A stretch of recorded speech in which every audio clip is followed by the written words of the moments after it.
ನಮಸ್ಕಾರ ಎಲ್ಲರಿಗೂ ಸ್ವತಂತ್ರ ದಿನಾಚರಣೆಯ ಶುಭಾಶಯಗಳು.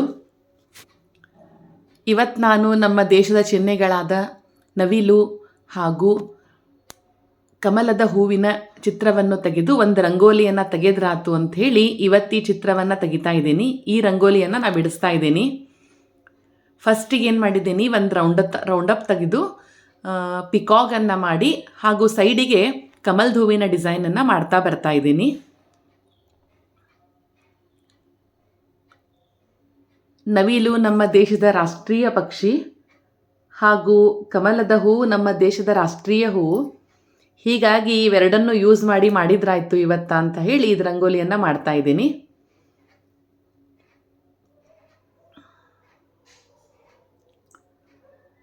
ಫಸ್ಟು ನವಿಲನ್ನು ತೆಗೆದು ಅದರಲ್ಲೆಲ್ಲ ಕಲರನ್ನು ತುಂಬಿ ನಾನು ನೆಕ್ಸ್ಟ್ ಅದರ ರೆಕ್ಕೆಗಳನ್ನೆಲ್ಲ ಕಲರನ್ನು ತುಂಬಿ ಅದನ್ನು ಡಿಸೈನ್ ಮಾಡ್ತಾ ಇದ್ದೀನಿ. ಎಲ್ಲರೂ ನೀವು ನಾನು ತೆಗೆದಿರುವಂಥ ಈ ರಂಗೋಲಿಯನ್ನು ಟ್ರೈ ಮಾಡಿ. ಈಸಿ ಇದೆ ಇದು. ಹಿಂದಕ್ಕೆ ನಾನು ನಿಮಗೆಲ್ಲ ನಂದು ರಂಗೋಲಿಯಲ್ಲಿ ಕಮಲದ ಹೂವಿನ ಇದನ್ನೆಲ್ಲ ಹೇಳ್ಕೊಟ್ಟಿದ್ದೆ. ಅದನ್ನೇ ಒಂದು ಸ್ವಲ್ಪ ಎಕ್ಸ್ಟೆಂಡ್ ಮಾಡಿ ಹೊಸ ರೀತಿಯಲ್ಲಿ ಇದನ್ನು ಮಾಡಿದ್ದೀನಿ. ಎಲ್ಲ ಕಡೆನೂ ಈ ಕಲರ್ ತುಂಬಿದ್ದೇನೆ ನಾನು. ಮಧ್ಯದಲ್ಲಿ ತ್ರಿವರ್ಣ ಧ್ವಜವನ್ನು ಮಾಡಿ ಅದರಲ್ಲಿ ಅಶೋಕ ಚಕ್ರವನ್ನು ಮಾಡ್ತಾ ಇದ್ದೀನಿ.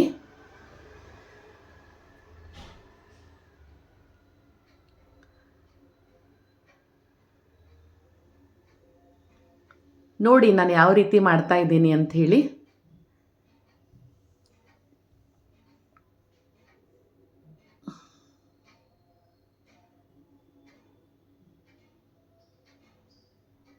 ಈ ರೀತಿಯಲ್ಲಿ ನಾನು ಕಲರನ್ನು ತುಂಬಿ ಇದು ರಂಗೋಲಿಯನ್ನು ಈಗ ಮುಗಿಸ್ತಾ ಇದ್ದೀನಿ.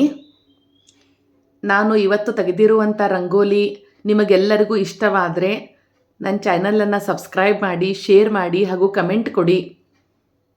ನಿಮ್ಮೆಲ್ಲರ ಸಪೋರ್ಟು ನನಗೆ ಬೇಕು. ಎಲ್ಲರಿಗೂ ಸ್ವತಂತ್ರ ದಿನಾಚರಣೆಯ ಶುಭಾಶಯಗಳು. Thank you.